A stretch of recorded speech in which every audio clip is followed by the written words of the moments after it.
Hey there, it's Star Pen. I am your Leaky Gut Coach and the creator of the JIA Blueprint, where I help moms like you to reverse their children's autoimmunity, juvenile arthritis, and other neurological issues by getting to the root of the problem. Now, some question that you might have that a lot of us have is, what is going on? Why did my child develop juvenile arthritis? Maybe this is you.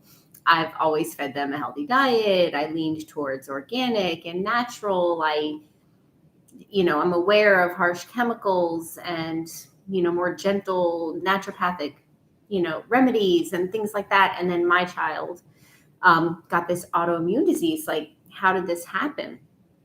That's very much how I felt when my daughter was diagnosed with juvenile arthritis. And so I want to share with you today some other factors that come into play that maybe we haven't considered.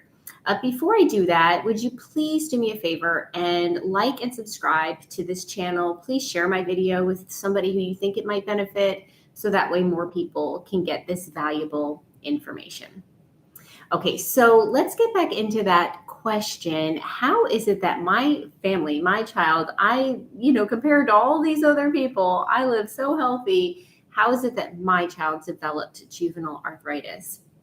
And some things that we don't consider are environmental factors, things that are all around us that we can't really see with our eyes, and how they're affecting our child's gut microbiome, our entire family's gut microbiome, and quite frankly, the entire world's. So that's just a little side point, is even if you don't see a whole bunch of children running around with a juvenile arthritis like your child has, make no mistake, this is a very, very sick generation. We have tons of autoimmunity, neurological issues, and other ailments that children are dealing with that all stem from the exact same root issue.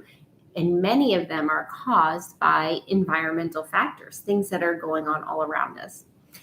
Let's just consider our water, for example. The water that we get, that we bathe in, shower in, drink, make our coffee with, or whatever it is that we're doing, is loaded with pesticides. It's loaded with chemicals. It's loaded with other people's medications. Municipal tap water has been tested and has been shown to have birth control in it, different psychiatric medications in it. These are things that, if we're not making a conscious effort to filter these things out, we're consuming these on a regular basis. And then just think, even if you're not just drinking water, if you buy a juice or something from a store that has water in it, anything that has water in it, when we go to the pool and our child swims in chlorinated water, or even when we just take a shower or take a bath, our skin is our largest organ. So we are being inundated with all of these toxic chemicals, medications, pesticides, all sorts of things in our bodies, just absorbing these things right up. Now, I haven't even begun to get started on some of the environmental things that affect our child's health, but what I don't want is for this to make you feel overwhelmed, because there is very little that we can do about a lot of these things as far as addressing those things. There are things that we can do, however, that can help our bodies to combat these things. Our bodies are extremely wonderfully made. They're very powerful. And if rather than fighting all of these things independent of one another, if we actually work on repairing our bodies and our child's bodies, we'll be able to withstand many of these environmental onslaughts that are coming at us. So I do not want you to be discouraged, but I do want you to be aware and to know and to understand exactly what's going on. Because if you're like, I always breastfed, not that, but if you did, or if you didn't, if you waited on certain, things and did things a certain way, and you're like, how did my child get like this? We have to understand a lot of this is nothing to do with anything that you've done or didn't do. This is all around us.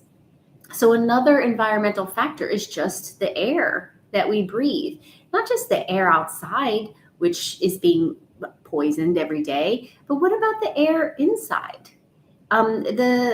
The fibers from our bedding and our carpet and the glue from the wood floors and the paint on the walls. I mean, it's just endless, right? Our body is constantly taking in all of these toxins and all of these things. So we have the air that we breathe, we have the water that we drink, and we have the foods that we eat. And that's the one I really want to focus on with you today, because we have to eat, right? The foods that we, even if we're going, to a healthier store or this or that, we have to remember that everybody's using the same water. All of these foods and fruits and vegetables and different products that, the foods that are made to make different products are grown in the same environment. And so what can we do about that?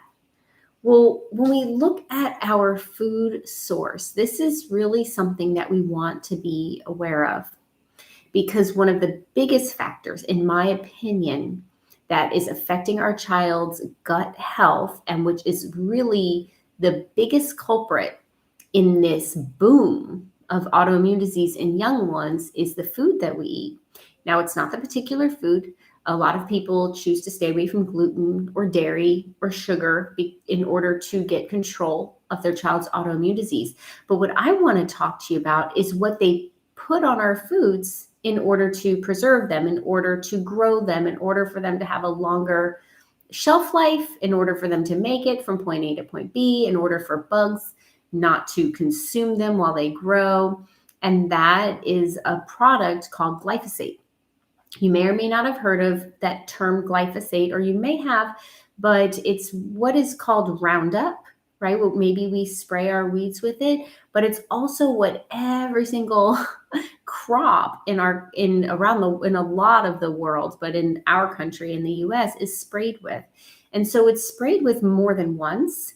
They spray the glyphosate on the food before they grow them, and that's to protect them from the bugs. But they also give all of the crops a final spray of glyphosate right before harvest, right before picking. So this is not just in the food, it's on the food, and it's really, really very difficult to get away from it. But why? What is so bad about it? And, can't we just wash it off?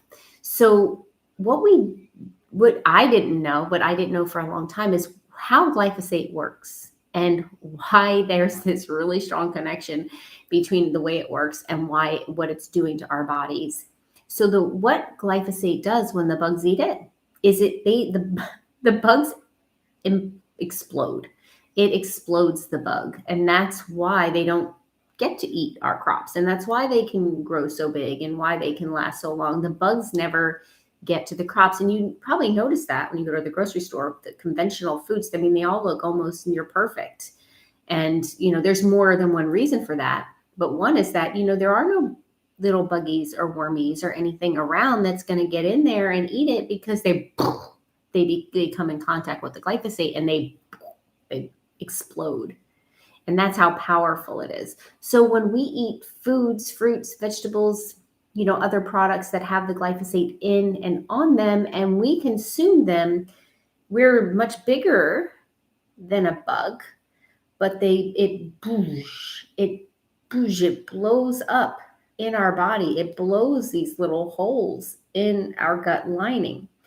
Now, there are other things that cause holes in our gut lining, and that is another reason why we're in such an epidemic of autoimmune disease. But just for the sake of talking about environmental factors and what is really at the root of our child's juvenile arthritis, we cannot ignore glyphosate and its very, very powerful effect on our children's gut linings. And aside from it blowing holes in the gut, it absolutely kills and destroys good bacteria. It's like sending an antibiotic down there every single day.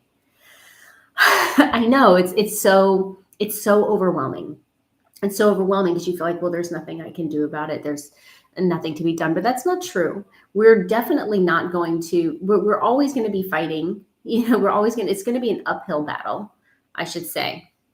once we know these things, but at least we know, and at least we can start fighting the actual enemy and start fighting what needs to be fought in order to regain our child's health, rather than trying this supplement or eliminating this food and going to this specialist and this acupuncturist and this chiropractor and this and that and we're like all over the place trying to figure it out. What we really want to do is we want to understand that environmental factors, these things that are all around us, our air, our water, our food, are the things that we need to be looking at.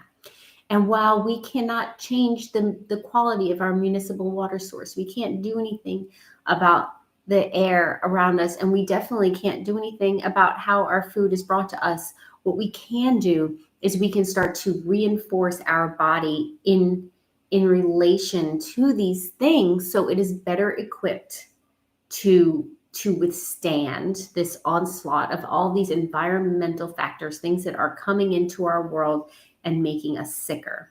So that's one of the things that is so important for everybody to do. And what we really focus on in the blueprint is, I call it the SHER method. We, SHER, we seal the gut. We need to seal that gut lining, and that has to be an ongoing thing that we're doing given these environmental factors. Now, that's not really natural. We shouldn't have to be constantly sealing our gut, but unfortunately, if we're going to thrive in this world around us, this is something we absolutely need to be doing. And then we also need to heal the internal lining of our gut wall, because it's being destroyed every day.